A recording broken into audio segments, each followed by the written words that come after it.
Olá, namastê. O mal existe? Você acha que o mal existe?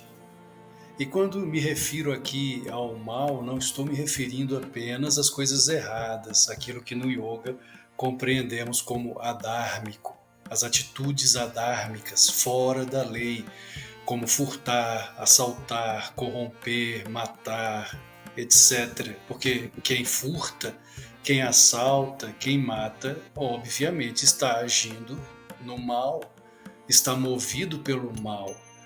Mas o mal essa é a questão, essa é a pergunta. O mal é algo, uma força apenas, sem inteligência, sem motivo, ou o mal é inteligente, assim como Deus é inteligente, como existe a inteligência cósmica, como afirmamos no yoga. O yoga é o caminho, relembrando, o yoga é o caminho interno para Deus, para a descoberta de Deus existindo dentro de nós, para a autorrealização, nos realizarmos em Deus, para aquele processo de individuação, como diria Carl Gustav Jung, pai da psicologia analítica. Talvez até mais do que o Jung afirmou, mas Jung cita dois grandes avatares, dois grandes mestres da Índia, em seu pequeno livro intitulado Psicologia e Religião Oriental. Ele cita Ramakrishna e Ramana Maharshi e afirma que estes avatares, estes grandes santos, grandes iluminados, chegaram ao processo de individuação, de unificação com o Self. Sabendo disso, talvez, propositalmente, Paramahansa Yogananda fundou a sua organização religiosa com o título de Self-Realization Fellowship, a Self, que é o centro da psique. E Jung também ficou muito surpreso quando descobriu que o que ele chamou de Self, os indianos chamam de Atma, a alma, que foi criada à imagem e semelhança do Espírito, que é Deus. Isso está totalmente de acordo com o cristianismo e com o judaísmo, perfeitos, o cristianismo e o judaísmo esotéricos, o cristianismo autêntico, o judaísmo autêntico. E Deus soprou nas narinas de Adão, soprua é a alma. E esse sopro que deu vida ao homem de barro, Adão, é a alma, é esse sopro que foi criado à imagem e semelhança de Deus. Mas a questão é, o mal existe como personificação? Paramahansa Yogananda, pai do yoga no ocidente, afirmou que Jesus não mentiu quando ele afirmou ter sido tentado no deserto 3 vezes, como lemos no Novo Testamento, em que ele teve fome e Satã, Maya personificado, disse a ele: transforma, se você não é o filho de Deus, transforma estas pedras em pães.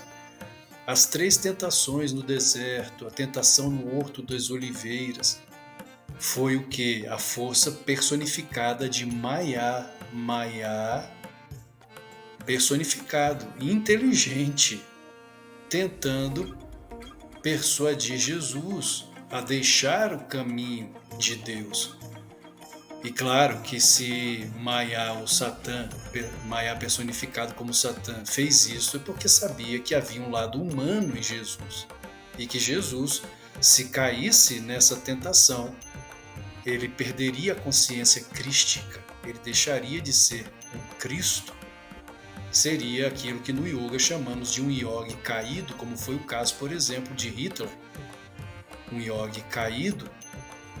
Então, o mal existe e ele pode se personificar para os santos. Quando estive em Assis, aliás, em Roma, indo para Assis, o meu desejo era ir para Assis para conhecer a terra de São Francisco. Fui sozinho em 2014 e fiquei hospedado em um camping. Quando fiz a minha reserva aqui no Brasil, achava que estava reservando um hotel. Quando chego em Roma e vou ao hotel, não era um hotel, era um camping. E o quarto não era um quarto.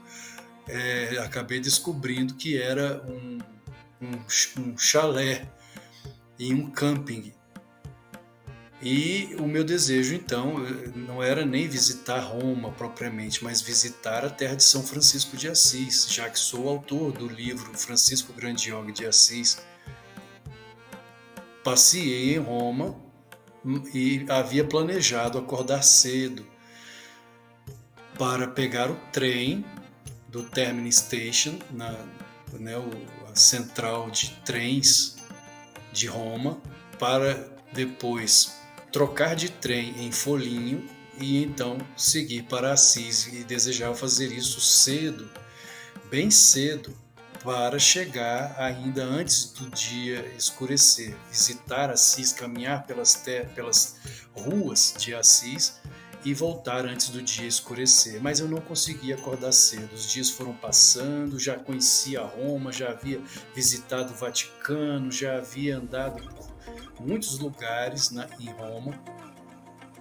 E os dias passando, chegando a data de voltar para o Brasil, e eu não conseguia acordar cedo, como desejava, para sair cedo para Assis. Comecei a desconfiar que havia algo estranho com isso. Até que um dia fiz um esforço muito grande e consegui finalmente acordar cedo. Levantei às 5 da manhã, corri, me arrumei e fui caminhando deste chalé até a saída do camping. 5 e pouco da manhã, tudo escuro ainda, apenas as luzes do caminho estavam acesas, um silêncio tremendo. Eu fui caminhando até a próxima saída quando ocorreu um fenômeno. O que mais me assustou nesse fenômeno é o fato de saber que não sou santo, ainda estou longe disso. E Paramahansa Yogananda afirma que Maya se personifica para pessoas santas. Eu não sou nenhum santo ainda. Sou apenas um professor de meditação, sou discípulo de Yogananda, Kriya Bhan, Kriya Yogi, mas não sou santo, estou longe, longe disso. E quando estava então caminhando, queridos, eu escutei o som como se fossem duas rajadas de vento que batessem no chão. Haviam árvores próximas. Eu senti as árvores balançarem, e entre essas rajadas de vento e o balançar das árvores, eu ouvi o som de um cão feroz. O som de um cão terrível, aquela lembrança do demônio da infância, que eu já não tinha mais temor algum. Eu achava que o mal, o Maya, apesar de Yogananda afirmar que ele se personifica para os santos, era uma coisa muito distante. Acontece com os santos, não com pessoas comuns como eu. Aquele medo da infância veio à tona. É algo indescritível, esse temor do sobrenatural. Meu pelo ficou todo eriçado. Olhei para trás, muito assustado, e minha mente só veio a palavra Mãe Divina. Olhei para trás, não havia nada. Mas foi nítido o som de um cão rosnando. Foi nítido o som, como se fossem duas pancadas de vento, e as árvores balançaram. Aquilo me deixou muito impressionado. Consegui sair dali, consegui pegar o trem a tempo, fui para Assis, né? Conheci Assis, esqueci por um momento deste fenômeno. À noite retornei e depois fiquei ali pensando sobre o que foi aquilo, o que de fato aconteceu. Não sou santo. Depois de muito refletir, pensei que talvez isso tenha acontecido não pelo fato de ser santo, porque não sou, mas pelo fato de talvez estar planejando levar pessoas para conhecerem a terra do Santo Francisco de Assis, o Yogi de Assis. E essa força, essa inteligência Maya personificada tentou de alguma forma me persuadir a desistir, me forçar a desistir. Então o mal existe, e não, claro que não é só desta forma, ele atua de forma sutil. A princípio não me permitia acordar cedo, coisa que estou acostumado a fazer. Inclusive, sou formado em pedagogia, tenho uma pós-graduação em teologia, mas já fui padeiro. Tenho curso também de padeiro, já tive fábrica de pão. Antes de entrar para a faculdade, fabricava pão, era padeiro. Então estou acostumado a acordar cedo, os padeiros acordam cedo. Para mim não era problema acordar cedo. Então foi muito estranho não conseguir acordar cedo. Maya, o mal, ele age de formas diferentes. Inclusive sabemos no yoga que Laya é o inimigo da meditação. Laya é o sono. E vem com é Maya também, é Maya, personificado entre aspas na forma de sono. Quando sentamos para meditar, sentimos sono e não conseguimos meditar. Isso é Maya, tentando atrapalhar a nossa meditação, as nossas orações, os nossos mantras. Maya atua de formas diferentes em diferentes situações, em diferentes ocasiões, de formas sutis. Ele age muito mais de forma sutil, imperceptível, do que de forma perceptível, como foi aquela lá em Roma, quando, por exemplo, aparecia para o Padre Pio, quando ainda não era padre, desde pequenino, desde criança, na forma de um cão.